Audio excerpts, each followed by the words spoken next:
बहुत दूर एक छोटे से गांव में रामू नाम का एक किसान रहता था। उसका घर कच्ची मिट्टी का बना हुआ था। छत पर पुराने खपरेल लगे थे और बरसात के दिनों में पानी टपकता रहता था। घर के सामने एक नीम का पेड़ था, जिसकी छाया में बैठकर रामू अक्सर अपने बीते और आने वाले कल के बारे में सोचता था। रामू बहुत ही गरीब था। उसके पास थोड़ी सी जमीन थी, जो साल भर में बस इतना ही देती थी कि किसी तरह पेट भर सके।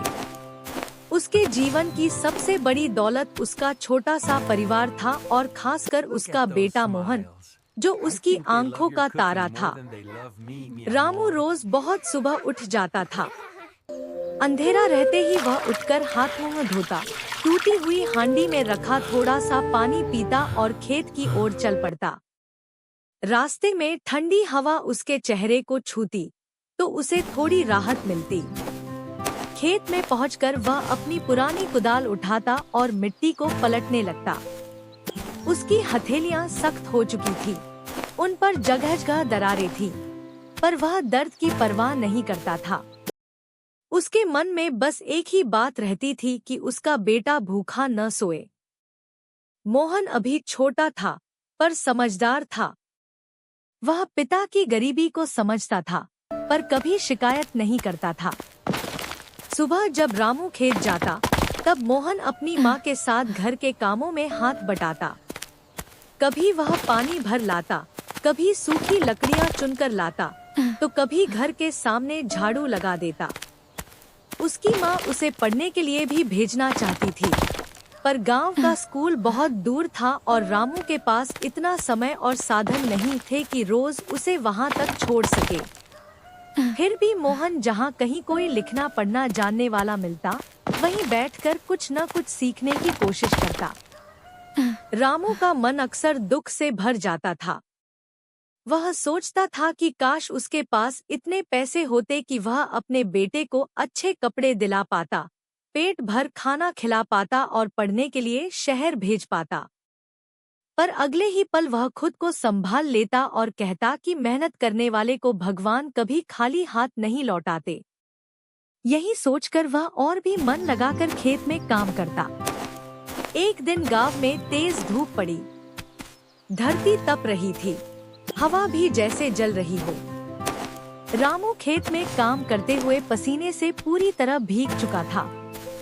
अचानक उसकी नजर पास की मेड़ पर बैठे मोहन पर पड़ी।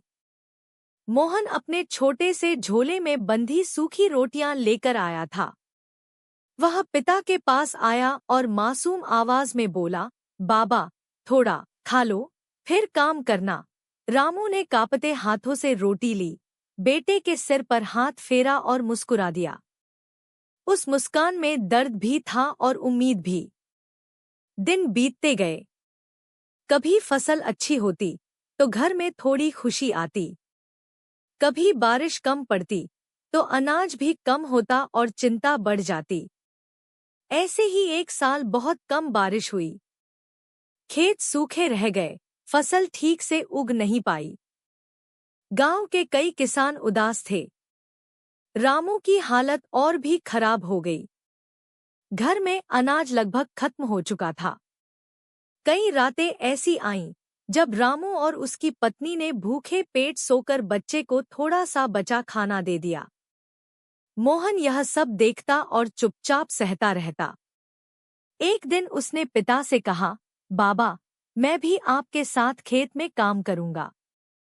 मैं भी मिट्टी खोदूंगा, पानी लाऊंगा, आपको अकेले काम नहीं करने दूंगा। रामू की आंखें भर आईं। उसने बेटे को सीने से लगाया और कहा, तू पढ़ेगा, आगे बढ़ेगा, यही मेरा सपना है। पर मोहन ने जिद पकड़ ली। आखिर रामू ने उसे अपने साथ ले जाना शुरू कर दिया। मोहन खेत में छोटा मोटा काम करने लगा। वह पक्षियों को भगाता, सूखी पत्तियां हटाता और पिता के लिए पानी लाता। काम करते करते वह आसपास की चीजों को गौर से देखता। वह देखता कि कौन सी जगह की मिट्टी ज्यादा उपजाऊ है, कहाँ पानी ज्यादा रुकता है, कौन सा पौधा जल्दी सूख जाता है। धीरे धीरे उसे खेती की छोटी छोटी बातें समझ आने लगी। एक दिन गांव में एक बूढ़े साधु आए। वे गांव के बाहर पीपल के पेड़ के नीचे बैठे थे। गांव के लोग उनके पास जाते, उनसे बातें करते और अपनी परेशानियां बताते। रामू भी मोहन को साथ लेकर उनके पास पहुंचा।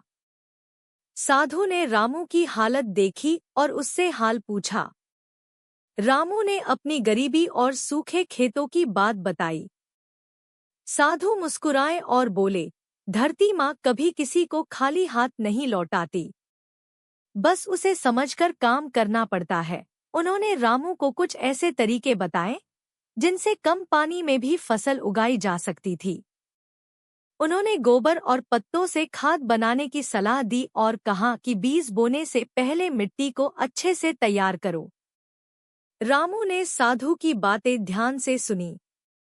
उसने लौटकर वही सब करना शुरू किया।